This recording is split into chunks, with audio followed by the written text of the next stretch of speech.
Good morning and welcome to another episode of Plastic Surgery 90210. My name is Ariel and we're here with Dr. Katzen. Hello, good morning. And we have a very special guest today. It's one of our favorite anesthesiologists, Dr. Soanes. He will be answering all of your questions about anesthesia and you guys will be sharing your experience today. Yep, it'll be great. All right, so let's bring on Dr. Soanes. Yay. Wow, would you look at that? We have Dr. Soanes here. Thank you for joining us today, Dr. Soanes. Thank you for having me. Can you please introduce yourself and tell us how long you've been in practice for?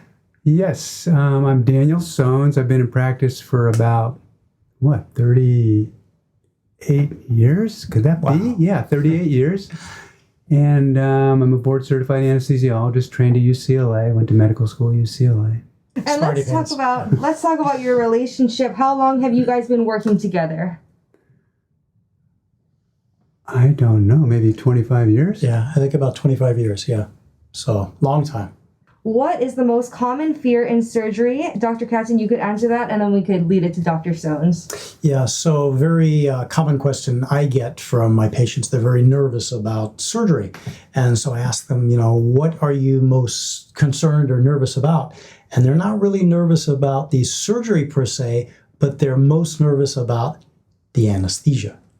And typically it's not waking up. That fear that they hear out in the public social media sectors that patients just drift off into the nether and never wake up. What do you say about that?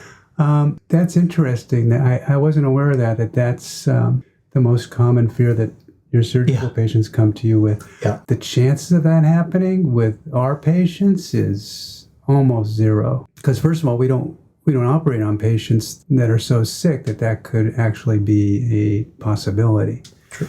And the things that patients are worried about when they ask me about anesthesia, mostly it's being aware during the surgery. Mm-hmm. Being awake.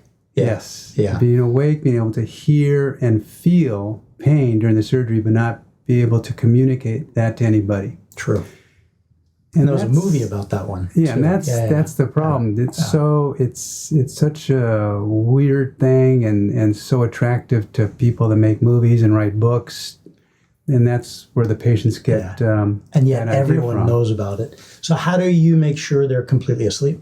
Most of these patients are breathing a gas that keeps them asleep, and we have ways of monitoring how much gas they're getting, making sure they're getting an appropriate amount. And that's one way. The other way is we just pay attention to their vital signs, their heart rate, their blood pressure. If a patient is aware, which is almost unheard of, then of course their blood pressure and their heart rate is going to skyrocket. And so you get an idea that, oh, geez, something's going on here that we got to take care of. But that's very, very, very unlikely. Yeah. And we even have a machine that can measure brain waves, which may help during the depth of anesthesia. Yes. And that issue of intraoperative awareness and pain, it's a Hollywood thing. Yeah. It's makes for a good movie. Almost unheard of. Yeah. Mm-hmm. Okay, and let's talk about what it's like can you walk us through the process of someone falling asleep under anesthesia, what they might feel, if it's like taking off in an airplane, if they drift off into a dream? So when we bring a patient back to the operating room, we hook up the IV, and then what happens?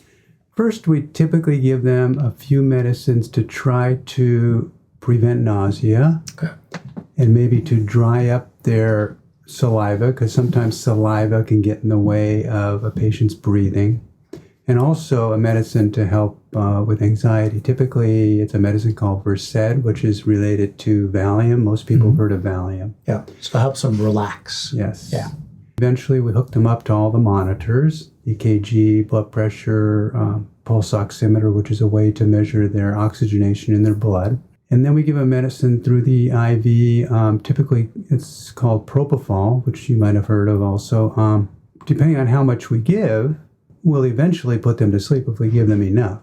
So they fall asleep. The only way I know how a patient feels when they're falling asleep with propofol is because I've experienced myself this when I've had a few procedures. Over the course of about 10 seconds, become a little bit like woozy, in other words, kind of dizzy, and it's a pleasant feeling, like, all of a sudden you're drunk and then you're unconscious. That's it. And the next thing you know, you're awake. Okay. Would you say you agree with that, Dr. Katzen? Could you explain for you? Yeah, you sort of feel this pleasant heaviness. It's like being underwater like a wave. It's just kind of going with the flow, and then before you know it, it's done. Do patients dream under anesthesia? I think most patients probably do dream. Okay. A lot of patients have told me when they wake up that they had dreams. Most of the time, almost every time, it's a pleasant dream. Yeah. Great. And what are the most crucial factors in creating an ideal patient-surgeon-anesthesiologist relationship? For me, it's really useful for me to try to communicate with the patient at least the day before the surgery, because I want to get their medical information. I want to hear it from them, what their medical history is, because that can come into play in terms of planning the best anesthetic for them. I want to know what medicines they're taking, what medical history they have. It's nice, I think, to make sure they get all their questions answered, any kind of fears they may have or whatever. I just think it makes them more comfortable when they come in the next day for surgery. Yeah. Boy Scout motto, be prepared. You know, the more we can prepare for an event, surgery, the better experience for everybody. For me, we order a bunch of labs, EKG, chest x-ray, carotid duplex, stress test, all these things for the patient to make sure the surgery and the anesthesia is safe. And we give that all information to you. And the more lead time you can have to analyze that, the better. And then for patient safety, the comfort of mind by talking to the patient 1 or 2 days before the surgery is fantastic. It gives the patient peace of mind, as opposed to just showing up for day of surgery going, okay, what are we doing? Oh, there's an anesthesiologist, let's do it. So the more secure, the more prepared, the more comfort we can give the patient, the better. I think that's really interesting because, people know that the surgeon has a plan going into surgery. We don't realize that the anesthesiologists have their own plan for a patient. Yeah, that's definitely true. Yeah. The anesthesiologist has a plan for the patient. And if we don't have a specific idea about what this particular patient is like until the morning of surgery, then things can be rushed and maybe not, as safe as if we plan ahead. Sure. Now, in terms of the surgeon and anesthesiologist relationship, it gets really important during the surgery. For instance, Dr. Katzen was talking before about how he, during a tummy tuck, he needs the patient paralyzed for when they sew up the muscles. It's important for me to know when he's doing that. At this point in my career, I can look and see when he's doing it, so I know when he wants that. But it's always good for the surgeon and anesthesiologist to be aware of, when the surgery is going to be over, about how much longer is it going to take, so that the anesthesiologist can time it properly to get the patient up and awake at the appropriate time. Sure. Yeah, so I'm always amazed. We have usually long surgeries, 8, 10 hours sometimes. And I'm always amazed at the end of the surgery, you can just sort of say, I'll be done. I tell you, we've done about 5-10 minutes. And then you just wake them up. Just like... It's not easy. I know. And that's where your experience comes in, and you can wake them up almost on a dime. So that's amazing. As opposed to some other less experienced anesthesiologist, which the patient may take a good half an hour, 45 minutes to an hour to wake up in the recovery room. Yeah, not optimal. Let's talk about a time that you guys have really bonded together in the operating room, or a time that there's been something crazy that happened. Let's just share a story with everyone. Really? You want us to share that? There one really does come to mind in my mind. Which one? You probably forgot. You want me to say that? I'm curious. Might scare you. We could always edit this out. Okay. I don't know if you remember, but maybe about, 15 years ago, Nope, don't remember. up the place on Sunset, there was a patient that was prone, face down, and an endotracheal tube. Okay. I forget what the procedure was, but right after you started your surgery, I could not ventilate the patient. I could not get the patient to breathe. Okay. There was some kind of obstruction, and it's hard to see. You can't really see what's going on. I can't see what's going on because the patient is face down. I can't see their mouth to see the endotracheal tube, see what's going on. Right. So we flipped the patient over emergently. You don't remember that? No. But has it happened to you more than once? Yes. Oh, okay. Yeah. That was the only time this has happened to me.